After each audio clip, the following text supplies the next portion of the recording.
આપ જોઈ રહ્યા છો સ્પાર્ક ટુડે ન્યૂઝ। ઝઘડિયા તાલુકાના જૂના ટોઢીધરા ગામના સરપંચ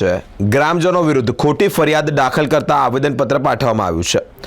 રસ્તો ખોદી કાઢવામાં આવતા જ ગામના સરપંચે 20થી વધુ ઇસમો વિરુદ્ધ રાજપાડી પોલીસ મથકમાં ફરિયાદ નોંધાવી હતી, જેને પગલે આજરોજ ગ્રામજનો એકત્ર થયા છે। જિલ્લા કલેક્ટરને આવેદનપત્ર પાઠવી સરપંચ દ્વારા ગ્રામજનો સામે ખોટી ફરિયાદ નોંધાવી હોય જે ફરિયાદ રદ કરવા માટે એક આવેદનપત્ર પાઠવ્યું છે। તેઓ જણાવ્યું છે કે બાલોદ રૂડ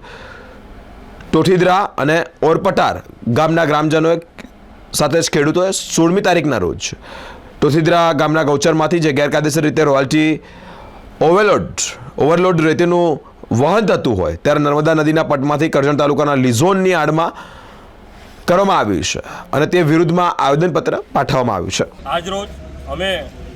બાલોદ ટોઠીદરા રૂંડ ઓરપટારના ગ્રામજનો ખેડૂતો પ્રાંત અધિકારીશ્રીને આવેદનપત્ર આપવા માટે આવ્યા છે। આજે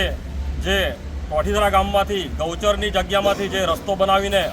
ગેરકાયદેસર રીતે રેતીનું વહન કરવામાં આવી રહ્યું હતું એના વિરોધમાં અમે 10 દિવસ પહેલાં કલેક્ટરશ્રીને આવેદનપત્ર પાઠવ્યું હતું અને 7 દિવસનું અલ્ટિમેટમ આપ્યું હતું કે 7 દિવસમાં કોઈ તંત્ર એક્શન નહીં લે તો અમે ગામના ગ્રામજનો ખેડૂતો જાતે મળીને આ ગૌચરમાંથી જે ગેરકાયદેસર રીતે રસ્તો બનાવેલો છે રેતીનું વહન કરવા માટે એ ખોદી નાખીશું। તંત્રએ આમાં કોઈ કાર્યવાહી ન કરતા અમે સમગ્ર ગામના લોકોએ આ રસ્તો ખોદીને આ વહન થતું અટકાવ્યું હતું, જેમાં ગામનો જે સરપંચ છે કાંતિમંગા વસાવા અને અન્ય ઈસમ પરેશ ઠાકોર વસાવા જે આ ગેરકાયદેસર પ્રવૃત્તિમાં સંડોવાયેલા હોય, અગાઉ પણ આ ઈસમો એ ટોઠીદરા ગામમાં નર્મદા નદી પટમાંથી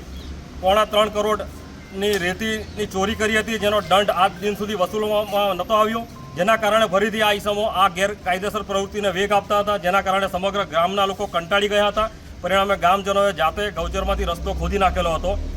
અને આ રાખીને મારા સહિત બધા અમારા આગેવાનો પર, ગામના ખેડૂતો પર, ગામજનો પર આ લોકોએ તંત્રની મિલીભગતથી અમારી પર ખોટી FIR કરેલી છે। અમારી માંગણી છે કે આ ખોટી FIR રદ કરવામાં આવે અને જે આ ગેરકાયદેસર રસ્તો ગૌચરમાંથી જે બનાવેલો છે એ ગૌચરમાંથી જે રસ્તો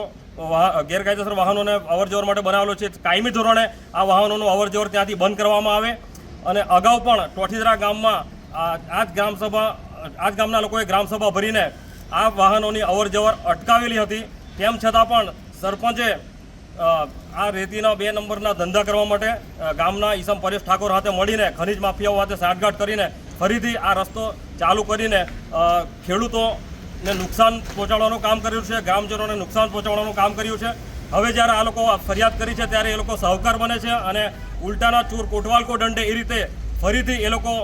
4 ગામના ખેડૂતોનો અવરજવર કરવાનો રસ્તો છે એ રીતના ખોટી સહાનુભૂતિ દર્શાવીને ખોટી FIR કરી છે। અહીંયા ગામના ખેડૂતો પણ અહીંયા ઉભેલા છે, એ ખેડૂતો પણ અહીંયા આપણને કહેશે કે આ રસ્તો ખરેખર ખેડૂતોનો તો છે જ, પરંતુ ખેડૂતો માટે કોઈ દિવસ કામ લાગતો નથી। ખેડૂતો તો ખેતરમાંથી આ રસ્તા પર અવરજવર કરે છે, પરંતુ આ રસ્તા પરથી 2 નંબરમાં ગેરકાયદેસર રીતે ખનીજનું વહન રાત દિવસ કરવામાં આવે છે, જેની સામે અમારો વાંધા વિરોધ છે।